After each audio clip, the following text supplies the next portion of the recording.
Bismillahirrahmanirrahim. Assalamualaikum warahmatullahi wabarakatuh.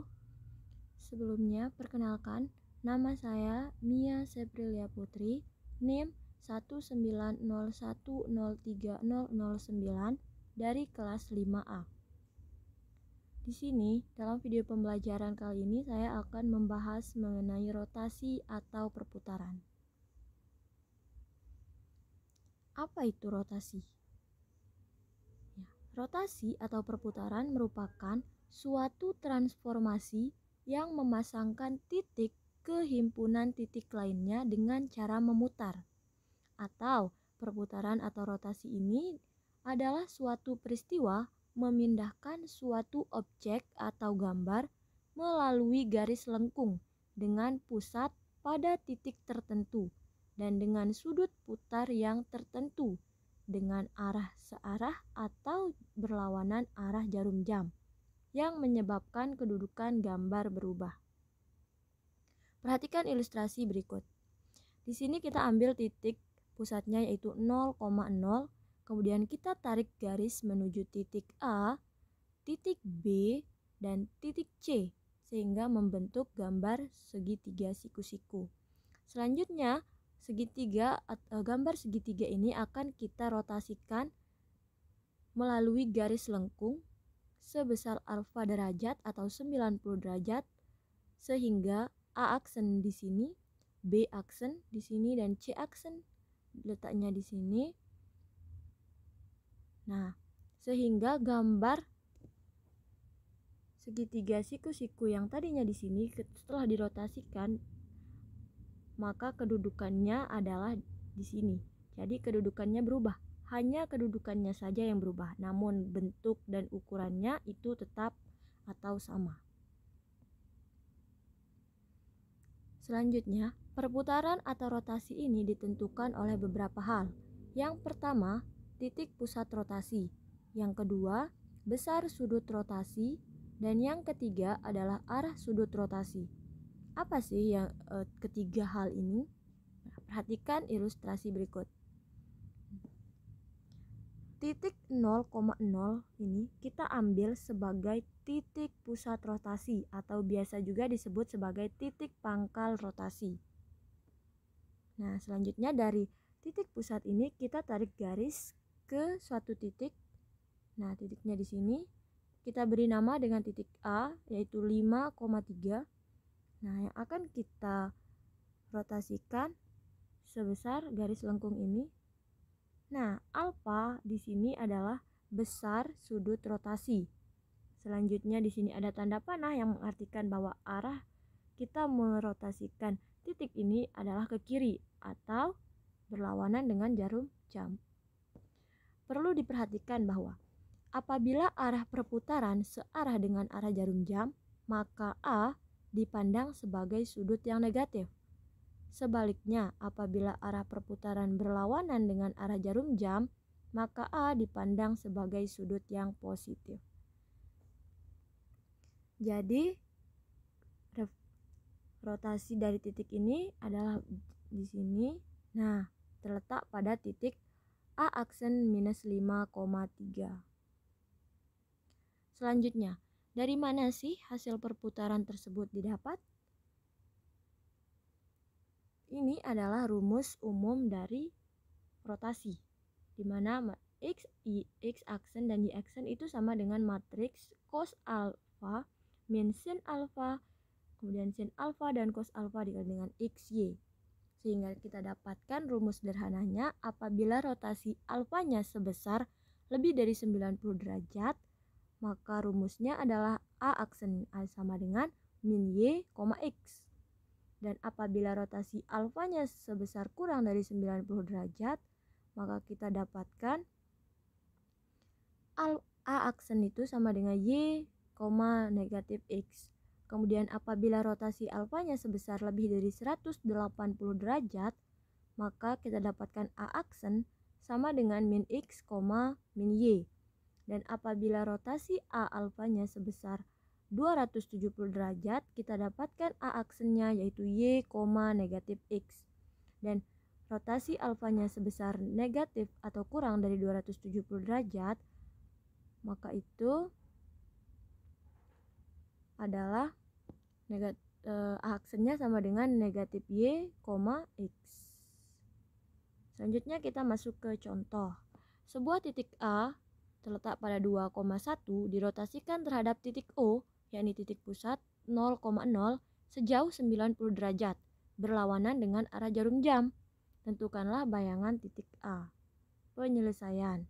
Nah, di sini AX sebesar atau sejauh 90 derajat berlawanan dengan arah jarum jam. Karena dia berlawanan maka sudutnya positif. Maka A aksennya yang kita dapatkan adalah Y, min X. Nah, sehingga kita masukkan nilainya, X-nya adalah 2 dan Y-nya 1, sehingga A aksen sama dengan negatif 1,2. Bagaimana bentuknya? Perhatikan ilustrasi berikut. Nah, titik A tadi terletak di sini. Kita ambil garis ke titik pangkal. Nah, maka kita dapatkan rotasi dari titik A ini yang di sini dirotasikan kepada sebesar 90 derajat, sehingga letaknya adalah di titik atau koordinat negatif 1,2. Selanjutnya kita masuk ke definisi rotasi. Andaikan A sebuah titik pada bidang Euclid V dan theta adalah sebuah bilangan real yang memenuhi theta lebih besar dari negatif 180 derajat dan lebih besar dari 180 derajat, sebuah rotasi mengelilingi A adalah sebuah relasi. Nah, di sini lambang ini kita baca rho. Rho itu artinya rotasi. Mengapa kita tidak menggunakan R? Karena R itu sudah kita gunakan untuk melambangkan refleksi. Dan ini dibaca dengan rho terhadap titik A atau rotasi titik A sejauh theta yang ditetapkan sebagai berikut.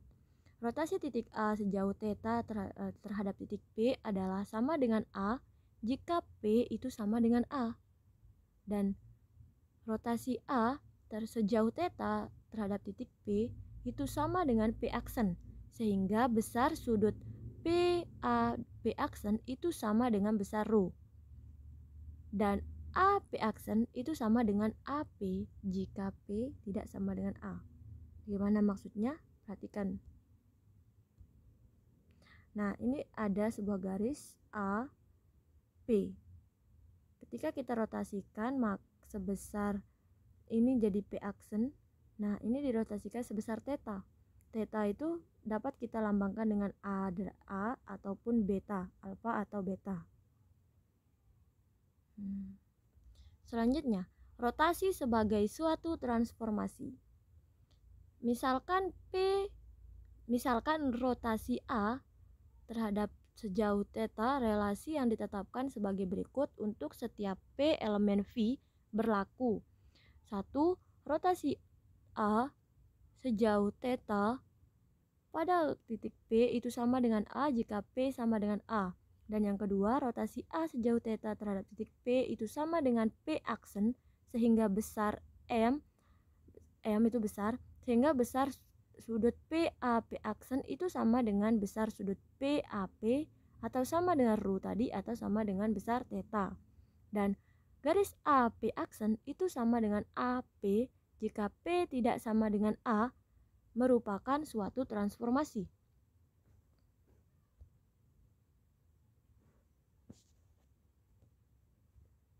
Bukti. Nah, ditunjukkan bahwa rotasi A sejauh theta pada P itu berfungsi dari V ke V. Kita ambil sebarang P, sebarang titik pada V. Berdasarkan syarat 1 di atas, P mempunyai peta tunggal yaitu A elemen V jika P sama dengan A. Nah, kemudian berdasarkan syarat 2, maka P mempunyai peta tunggal juga yakni P aksen elemen V jika P tidak sama dengan A. Jadi rotasi A sejauh titik theta adalah fungsi dari V ke V.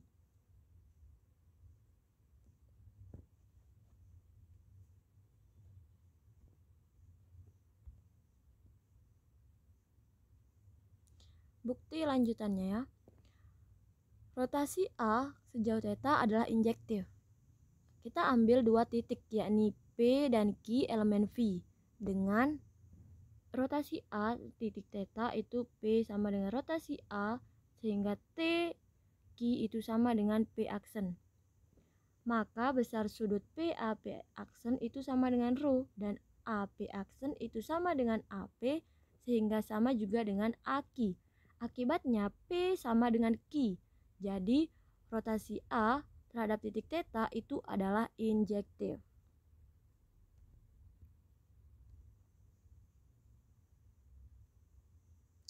Selanjutnya, rotasi titik A sejauh θ adalah surjektif. Kita ambil sebarang titik Q elemen V, maka Q sama dengan A atau Q tidak sama dengan A. Maka ada A elemen V, sehingga rotasi A sejauh titik θ A itu sama dengan Q dan sama dengan A. Bila Q tidak sama dengan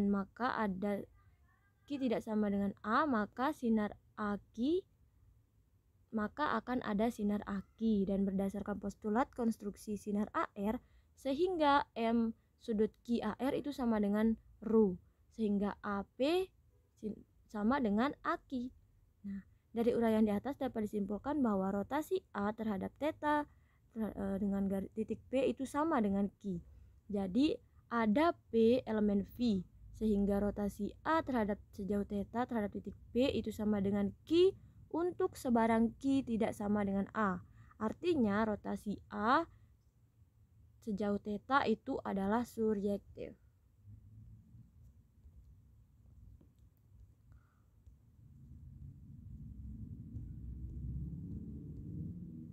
Maka terbukti bahwa rotasi A sejauh θ itu adalah suatu transformasi. Kemudian setiap rotasi adalah isometri. Benarkah? Mari kita buktikan. Rotasi merupakan suatu komposisi pencerminan di mana garis T dan S berpotongan. Karena pencerminan atau refleksi merupakan suatu isometri, dan karena komposisi isometri juga merupakan suatu isometri, maka rotasi juga merupakan suatu isometri. Lalu, jika dia merupakan suatu isometri, apakah rotasi termasuk isometri langsung atau isometri tidak langsung? Nah, jawabannya pertama kita ambil rotasi A terhadap sejauh titik T itu sama dengan komposisi RT komposisi RS, dan gambar 3 titik A, B, C berorientasi positif. Bagaimana maksudnya? Perhatikan. Nah, ini kita ambil sumbu X kita namakan dengan sumbu S, dan sumbu Y itu sama dengan sumbu T. Kemudian kita gambar 3 titik A di sini, titik B dan titik C, sehingga membentuk suatu segitiga. Kemudian maka akan diperoleh MABC berorientasi negatif. Ini kan positif ya, A, B, C itu searah jarum jam, jadi dia positif. Lalu mengapa dikatakan dia negatif? Karena RS itu isometri lawan. Bagaimana kita buktikan ya? S ini kan, nah ini sumbu S. Kita akan merefleksikan gambar ABC ini terhadap sumbu S dahulu. Sumbu S dahulu, kemudian selanjutnya kepada sumbu T. Maka titik A refleksinya di sini, titik B di sini, dan titik C di sini, sehingga bentuk gambarnya seperti ini. Nah, A, B, C ini adalah berlawanan dengan arah jarum jam, sehingga ini adalah RS atau refleksi terhadap titik S itu adalah isometri lawan. Jadi pernyataan yang ini benar. Selanjutnya terhadap titik RT, ABC akan diperoleh berorientasi positif. Kita buktikan. Ini kita ambil titik sumbu T, kemudian maka titik A itu refleksinya ada di sini, titik B dan titik C di sini, maka gambarnya akan menjadi seperti ini. Nah, titik A di sini, B di sini, C di sini. Maka A, B, C searah dengan jarum jam. Jadi ini adalah berorientasi positif. Kan, orientasi positif kan? Nah, karena sudah positif, nah karena refleksi terhadap sumbu S dan selanjutnya kepada refleksi terhadap sumbu T itu adalah isometri langsung. Maka rule A sejauh theta itu juga suatu isometri langsung.